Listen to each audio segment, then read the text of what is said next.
For the first time in 2 decades, the Westmoreland Eagles boys basketball team will have a new head coach later this season. This after former head coach Jason Graves recently resigned. And as you're about to find out, it didn't take Westmoreland High School principal Rick Duffer very long to find Graves' replacement.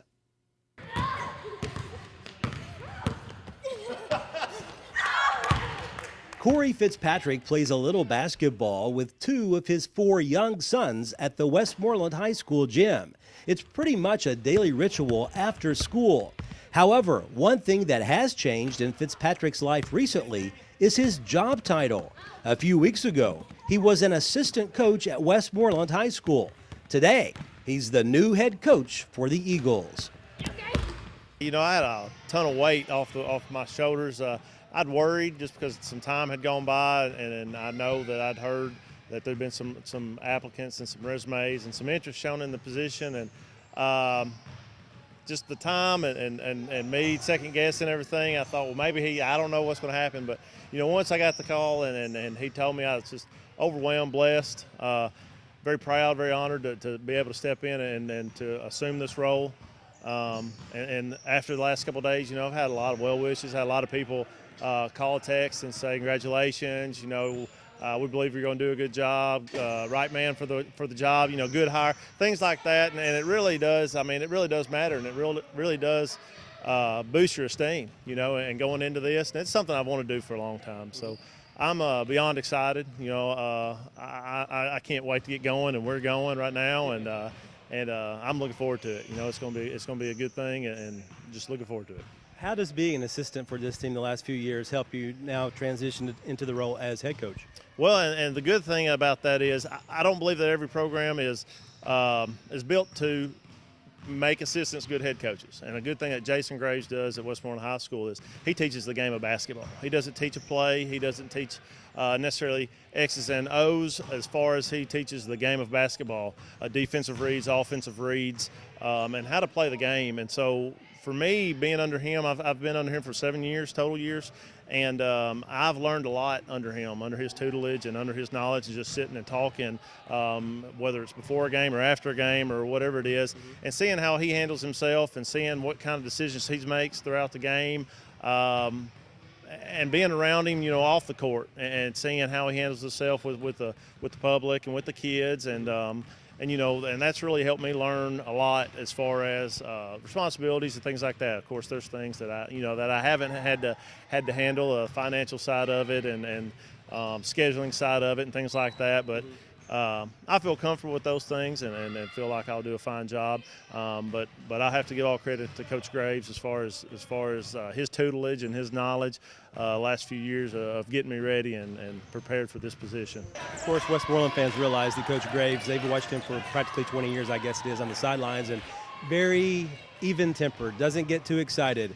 Will you be like that, or will you be a little more fiery, would you say? I'm going to be more emotional. That's one thing that, you know, when I started Coach Graves, I realized that he was very soft-spoken on the sidelines, very quiet, and I've tried that. You know, I've had to sit over there and I've had to bite my tongue a few times and really just kind of hold myself down. And a lot of the students here make fun of me because I'm always chewing gum, and that's just one of my tics, you know, that I have to do something. So I told the guys, you know, I'm an emotional coach. I was an emotional player when I played. I feed off the energy.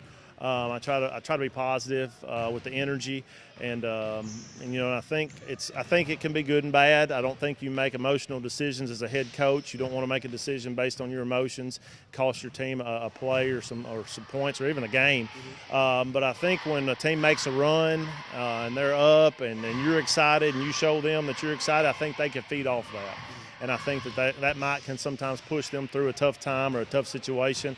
And it's just a difference. It's not better. It's not worse. It's just a difference in coaching styles. And one of the things is I want to try to be myself, and I'm going to enjoy coaching. And to do so, I'm going to show some emotion, and I'm going to get excited with the guys. And I'll be mad when it comes time to be mad, and happy when it's time to be happy.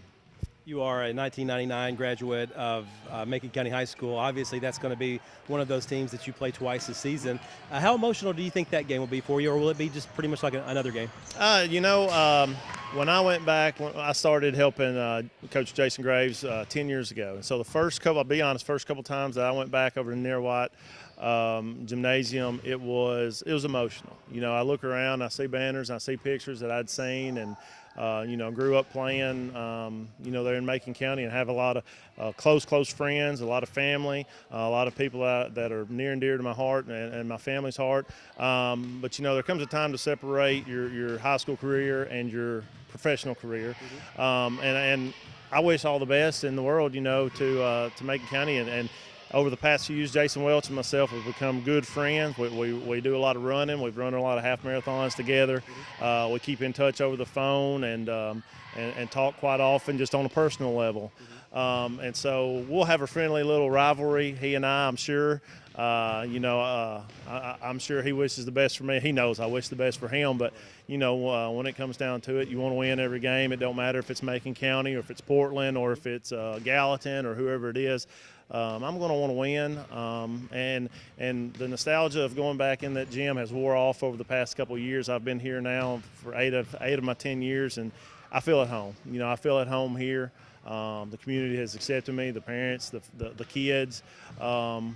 And I say accepted. They've taken me in as one of their own, even though I'm an implant, and we feel at home here and love it. And so, no matter where we go, we're going to play our best, and no one game is going to mean more than the other, and we're going to go, do the best that we can. Do you have any certain goals maybe for your number one, or are you just going to take it one game at a time, as the old cliche goes?